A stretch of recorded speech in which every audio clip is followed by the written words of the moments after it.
So, Cape Fear. Now, don't watch this film. It's on Apple. It's streaming on Apple. Don't watch it. And I'm going to tell you why you shouldn't watch it.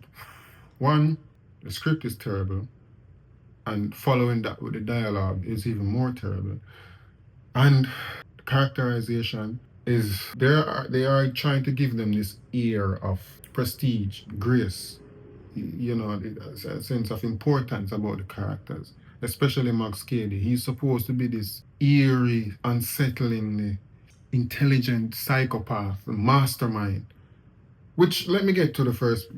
First of all, whoever is unfamiliar with Cape Fear, it's based on the movie of the same name. It came out in 1991, starring Robert De Niro, and directed by Martin Scorsese, which he's also executive producer on this one, and also Steven Spielberg is an executive producer. Also, Amy Adams is an executive producer, and Harvey Bardem, two of the actors within this series. And I wonder, it kind of confused me as to why they would pick a script like this. Is it because it's of the same name? There's no effort given into trying to explore the crux of what the film was about. There's no attempt because the script reads like vapid dialogue. It reads like it's crouched in an attempt at artificial tension that seeks to create a sense of unease about the premise, but it's done in such a surface level way that you can see it for what it is. It has the air of profundity, the dress up, the look, the feel. But once we hear characters relating to each other, it's like this sounds like high school. Every form of dialogue or instance of dialogue is made to use to push the plot forward, which dialogue is supposed to do, which the plot is supposed to do, but there's nothing there behind that gives you any sense of characterization, because the characters are utterly inept, especially the father, right? And even the mastermind that they're trying to, which let me get to that. It's the biggest red flag in this series comes from out the gate when the master manipulator, the psychopath, Max Cady, is convincing his mistress to off herself, which she does. She puts a loaded revolver inside of her mouth and pulls the trigger. Now you would think, okay, well, that's not so far-fetched. If you're good enough, you can manipulate anyone to do that. So he convinces her to do that to herself. And the problem is, after she does this, he calls her phone, right? And she comes back into consciousness. She rises, and you can see half of her face blown off. Now, this isn't a fluke. This isn't like some statistical anomaly or miracle that happens because, she just happened to do it that way. It's done because it was intentional. He made her do it in such a way where she didn't exactly off herself, where she could come back out of consciousness and put it to her temple this time and pull the trigger, just to make sure that whoever finds her body in his plan and his mastermind, whoever finds her, would see it as a dedicated conviction. It's saying that she was the one that committed the crime, not him. He manipulated her to, no, look, something like this. First of all, as a revolver, and now I'm not a big weapons expert, but I know for a fact that a revolver is a very powerful handgun. Especially if it's close range. This gun is close range inside of a mouth, and you're telling me that this person came back from that. Fine, but not only did they come back, they came back with their consciousness intact. Meaning, after going through that ordeal and you wake up, someone is telling you to continue to go ahead and carry out the second part of that plan.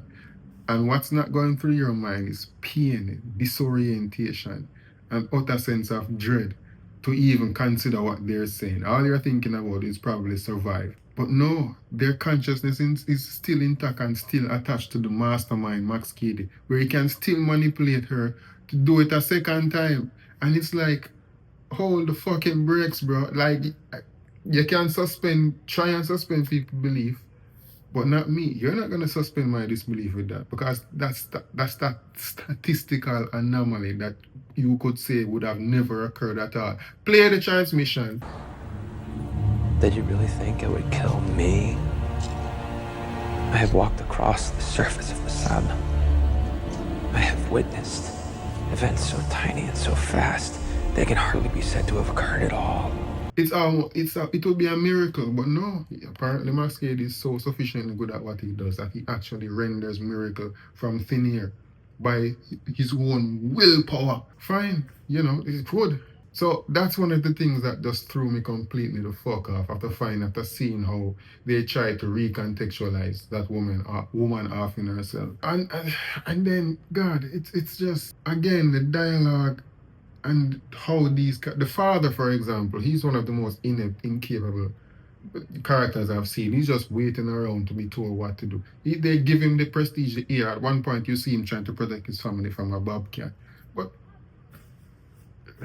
the one of the most telling point of this is that he comes home, Masquerade is there, having another useless conversation about being safe, and there's no weight to the engagement. Him being there, the presence is not threatening in any way. He's just there and he's acting like, oh, look, I'm so cool. Look, I'm going to say this with my head down and with my eyes up like this. And it's supposed to be threatening and intimidating and a foreshadowing of what's to come.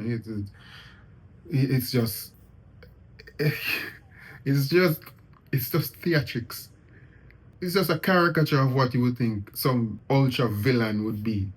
Anyway, the son comes in. This father is like, what happened to you? We've been looking for you. Where have you been? And they walk all the way in the house.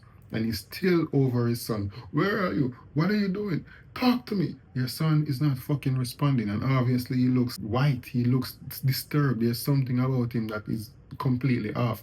Your first instinct as a father would be to call a fucking ambulance. Not be sitting there wondering, trying to drag responses from him, and clearly he's unresponsive. His mother had to come in, and that's when they noticed the blood on the carpet. He didn't notice, the father. His mom noticed, took out the shoes. Oh, look, there's a toe. Apparently Masquerade did that. Look, he turned around with a wry smile and like, I did that in some previous part of the series. That's supposed to recontextualize what he was saying. It's like, God, come on. Even his appearance, the first time he's made to appear in front of a crowd, he's supposed to be this mysterious figure, this figure that's laden with urban myth of danger and murder and everything else. His presence is just trite. He goes to the ball where Amy Adams' character is speaking, and he's just lingering in the background. He starts to clap. Usually when one claps in the middle of a speech, it's done for dramatic effect to show that, hey, I have the power here. And naturally everyone else would look around like, who is this clapping? They show that, but no one looks around, right? They just continue the speech from Amy Adams' point of view, and he stops clapping, then he starts walking towards the crowd, the dining room, and the camera is following behind him with this sense of droning, eerie, atmospheric music that's supposed to make you feel unease about his presence. He walks in, everyone starts looking, he takes the mic from Amy Adams' character, he starts this long spiel about life in prison is like death by 1,000 cuts. First a toe, then a finger. It's like, okay, bro, you're foreshadowing some shit. But the words that are being used, the profundity, there's this aesthetic, cosmetic, there's this sense of, oh, we should imbue him with the sense of importance. But the writing just utterly fails him because there's nothing in there for him to drag up any sense of uniform profundity about the character. He's just saying shit to make it seem. And then to give him this air of mastermind type of look, feel in the beginning. It's like, no, come on, bro. Waste of time. So, say that to say, don't watch this. Don't participate in it. It's a waste of time. I don't care how prestige it might look or feel. At the end of the day, it's a waste of time. As I said, others might be saying, oh, well, you shouldn't. You should give it a chance before the end of the show. For the end of the series, or at least the mid-series. No, fuck that. I'm not going to do that. If it starts to waste my time from the beginning, I'm not going to wait around in the hopes for it to get better. I would rather it start off strong, drag me by the gut jugular, and I'm there with it. And then it just careens off the deep end in just complete trash. It's just complete and utter failure.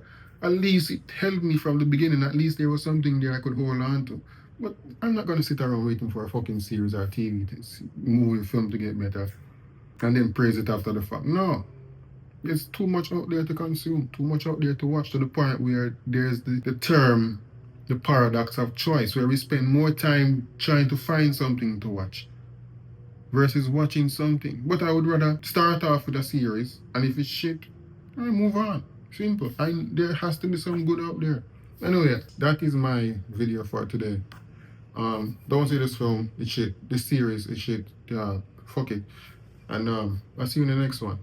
Peace.